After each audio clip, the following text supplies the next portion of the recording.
Avoid people and situations that upset you. See, there's some people that know just how to push your button. They know just what to say.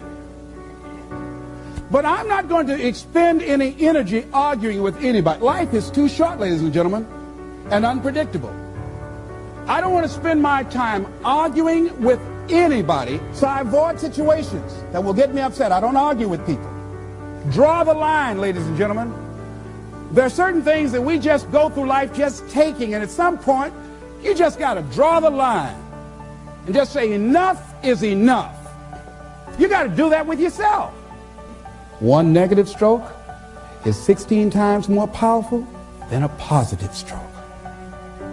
And if you have people around you who are not sensitive to who you are, and the people that can hurt you the most, ladies and gentlemen, are the people that you love. That you love. They're the ones that you're vulnerable to. They're the ones that can get to you.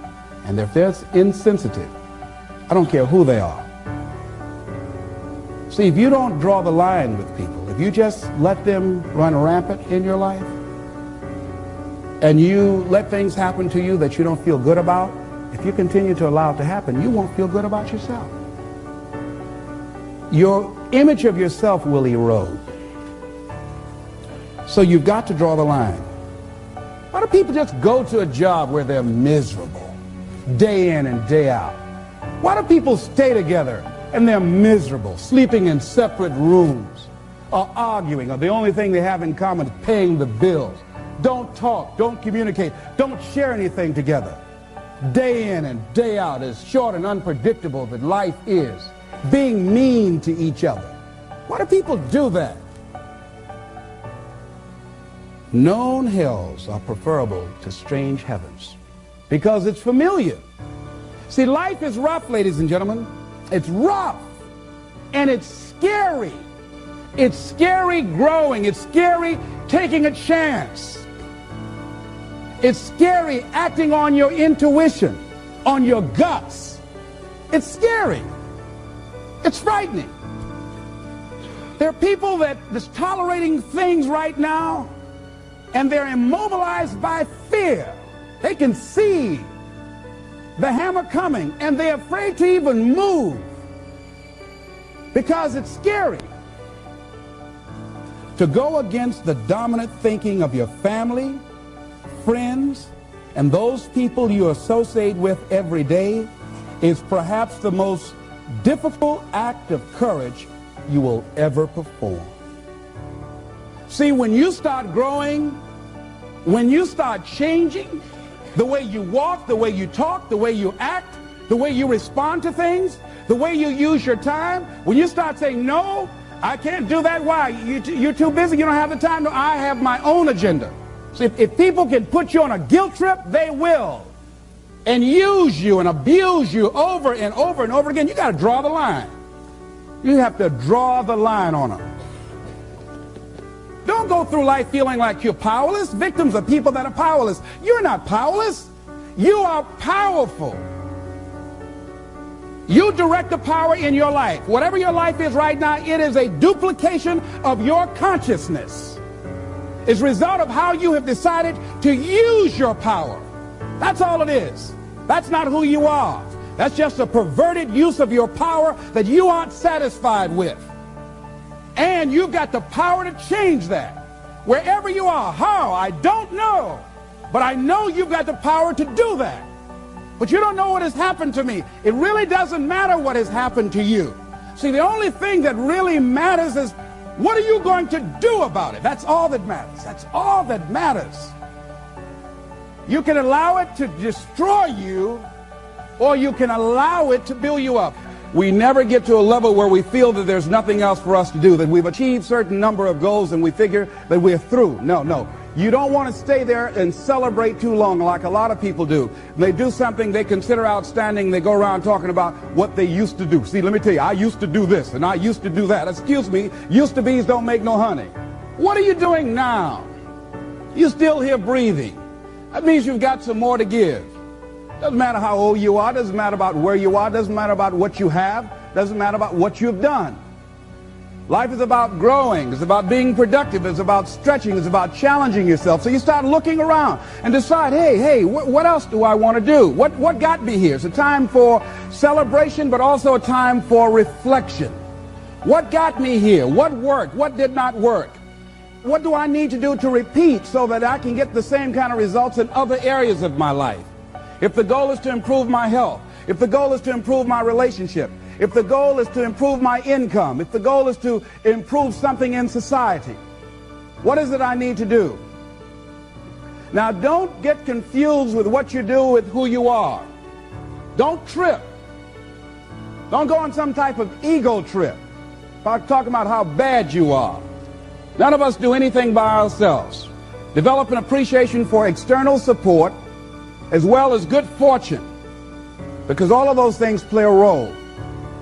The other thing is, don't go overboard celebrating. You must meet with triumph and disaster and treat those two imposters just the same. You look at it, hey, I did it. I feel good about that. Now you're moving on to the next thing. Things did not work out the way you wanted them to work out. You didn't produce the results you wanted to produce. Hey, miss that. Win some, you lose some. Next, moving right on. Don't confuse who you are with what you do. Make your mind fertile ground for the seeds of opportunity. Think, if you want to experience a sense of fulfillment, you've got to have an open mind so that ideas can come in there and take root and grow. So part of beginning to have fertile ground, you got to break that ground up. You got to break up that hard crust. Because if you don't, seeds will fall there and the wind can blow them away, the winds of doubt. When you're set in your mind and you refuse to grow and you're not open to new ideas, new methods, new ways of doing things, if your mind is already fixed, you become stagnant. You can't grow. You can't have a sense of fulfillment. You become extremely cynical and negative about everything. You know it all. So you want to begin to look at life and have a sense of curiosity, not know it all. You want to keep learning, keep growing. Realize that we had a theme. You never find out how much you know until you find out how little you know. And there are some people you can't tell anything. They have all the answers. Oh, I've already done that. So many of us count ourselves out of things prematurely. You don't know what the possibilities are up in there.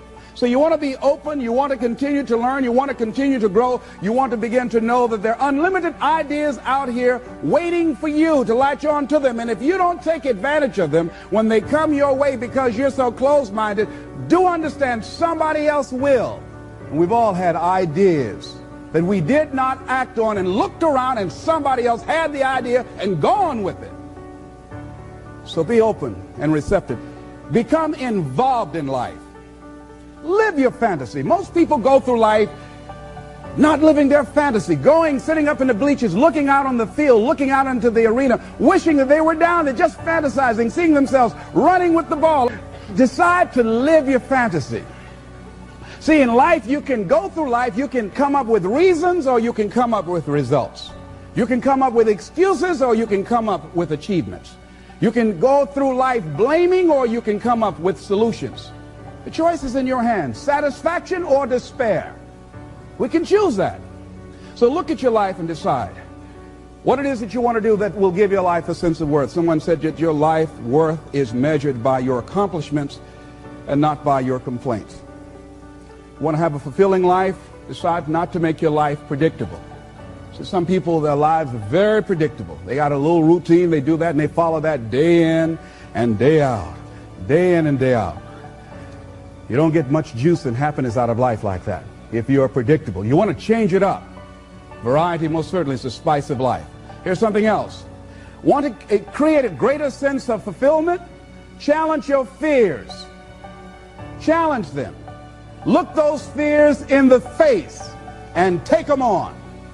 Don't allow them to rule you. Decide that you're going to take some chances. You've got to be willing to risk. If you're not willing to risk, you can't grow in life. Life has no power when you're not willing to risk. It said to laugh is to risk appearing the fool. To weep is to risk appearing sentimental. To reach out for another is to risk involvement. To expose feelings is to risk exposing your true self. To place your ideas, your dreams before a crowd is to risk their loss. To love is to risk not being loved in return. To live is to risk dying. To hope is to risk despair. To try is to risk failure. But risk must be taken, because the greatest hazard in life is to risk nothing. The person who risks nothing, does nothing, has nothing, is nothing. They may avoid suffering and sorrow, but they cannot learn, feel, change, grow, love, and live. Chained by their certitudes, they are a slave. They have forfeited their freedom. Only a person who risks is free.